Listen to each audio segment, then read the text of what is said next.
हमारा ब्रह्मांड आखिर बना कैसे और ये काम कैसे करता है।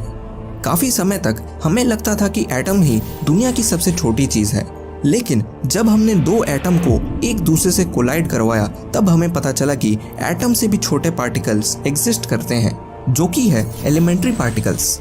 मगर दिक्कत यह है कि हम इन पार्टिकल्स को देख ही नहीं सकते, क्योंकि आमतौर पे जब हम किसी चीज को देखते हैं तब लाइट उस चीज से टकराकर हमारी आंखों में घुसती है, जिससे हमें उस चीज के होने का पता चलता है। मगर एलिमेंट्री पार्टिकल्स इतने छोटे होते हैं कि लाइट इनसे इंटरेक्ट ही नहीं कर पाती, जिसकी वजह से हम इन्हें नहीं देख पाते। तो आखिर ये पार्टिकल्स दिखते कैसे हैं? तो इसका जवाब है कि हमें नहीं पता कि ये कैसे दिखते हैं। क्वांटम वर्ल्ड में हम किसी भी पार्टिकल की एग्जैक्ट स्पीड या लोकेशन नहीं जान सकते। इसे हम हाइजेनबर्ग अनसर्टेनिटी प्रिंसिपल भी कहते हैं। तो आप सोच रहे होंगे कि अगर हम किसी चीज को ना देख सकते हैं और ना ही उसकी लोकेशन हमें पता है, तो हम उस पर रिसर्च कैसे करते हैं? तो दोस्तों, हम इन पार्टिकल्स को एक पॉइंट पार्टिकल के रूप में कंसिडर करते हैं और इसी पॉइंट पार्टिकल पर हम साइंस और रिसर्च करते हैं। हर पार्टिकल एक पॉइंट पार्टिकल होता है जिसका यूनिक चार्ज और मास होता है। इस तरीके से फिजिसिस्ट इन छोटे पार्टिकल्स को और उनके इंटरेक्शन को स्टडी करते हैं। इस टेक्निक का इस्तेमाल करके हमने टेक्नोलॉजी में काफी इम्प्रूवमेंट करी है। मगर फिर एक बड़ी समस्या खड़ी हो जाती है, जो कि है ग्रेविटी। एल्बर्ट आइंस्टाइन के अनुसार ग्रेविटी कोई फोर्स नहीं बल्कि स्पेस टाइम में एक कर्वेचर है।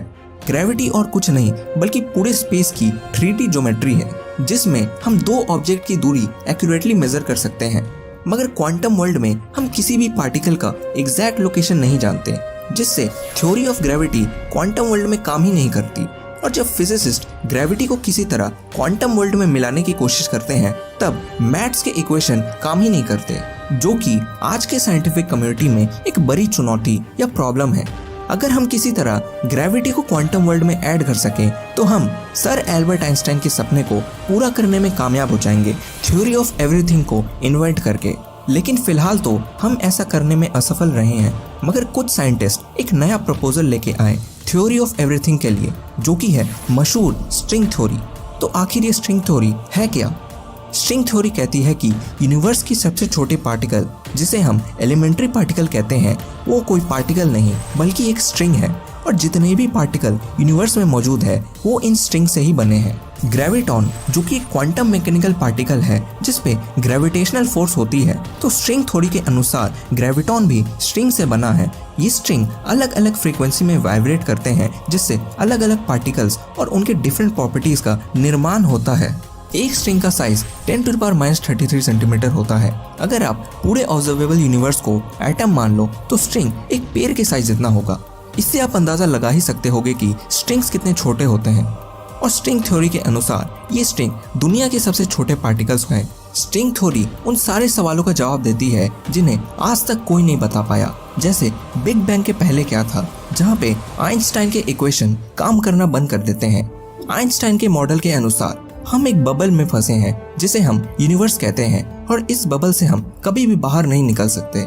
लेकिन स्ट्रिंग थ्योरी कहती है कि एक बबल नहीं बल्कि मल्टीपल बबल एग्जिस्ट करते हैं।